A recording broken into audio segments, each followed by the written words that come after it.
Yeah, today I decided to do a quick hack on my head touch. This is a touch I wear whenever I'm working in the dark, basically inside the ceiling.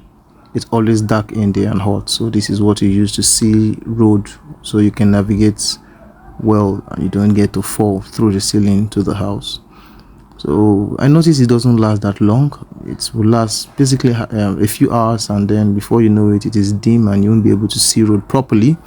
I decided to check to see the battery that is inside. Inside is a normal lithium battery, but it's a smaller one. I don't even know the number for this small one, but I decided that I'm going to change it to a bigger one. So I cut the red wire and cut the black wire off. So I decided I'm going to put a bigger one. So this is me prepping the wire for the other battery.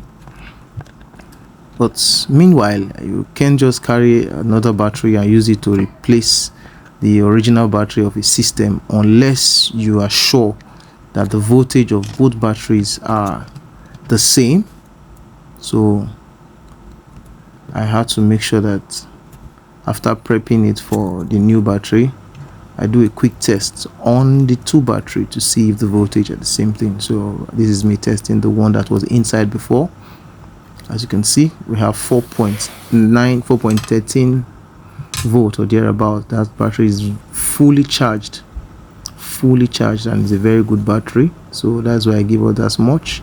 It's giving me 4.27, 4.20 something. So both battery are very good, very okay, and are fully charged. So back to the lights. This I'm supposed to put this big battery in, so I had to prep it by putting lead on it to preparing it to receive the wire. It's always very difficult to put lead on this battery, so whenever you are removing this battery from any system, in case you are to remove it from a system, I remove this one from a power bank, don't take that metal plate on top of it completely off. Don't take it off. Make sure that the metal plate is there. You need that metal plate. That's the only thing that can hold the lead. Otherwise it will stress you, and if you leave it for too long on top of it, that's the hot iron, you will just spoil the battery. It won't work again. I've spotted a lot of battery ignorantly. Now at this point I realized that the battery will not fit in because of some obstacles in there. Those obstacles were the obstacles they used to hold the smaller battery intact, but the space is actually wide enough to contain this big battery. So they had to put some obstacles to reduce the size of the battery. Now I had to remove those obstacles so my own battery can fit in properly. So this is the process of me removing it. Now I'm using these tools to remove it gradually. I could have just burned my way through or find a way to just use plier and drag it, but I don't want to spoil the surface of the plastic. I have to make sure I gradually remove every single bit, manually, and scrape it off so I don't get to damage the surface for the battery to be able to fit in properly. This is me using screwdriver to scrape it to give it that smooth background.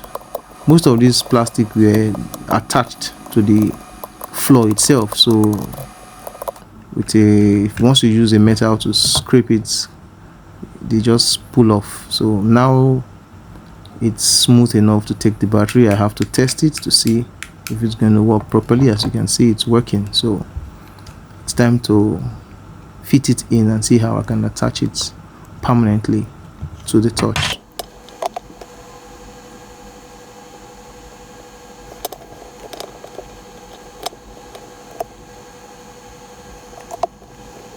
How to smoothen it up so it doesn't bulge out and affect the cover.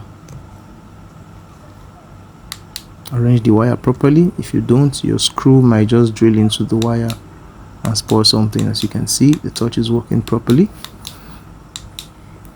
The voltage is good enough, the battery is good enough, and even bigger, which is supposed to last longer. So I have to screw the cover back in. As you can see, it fits properly.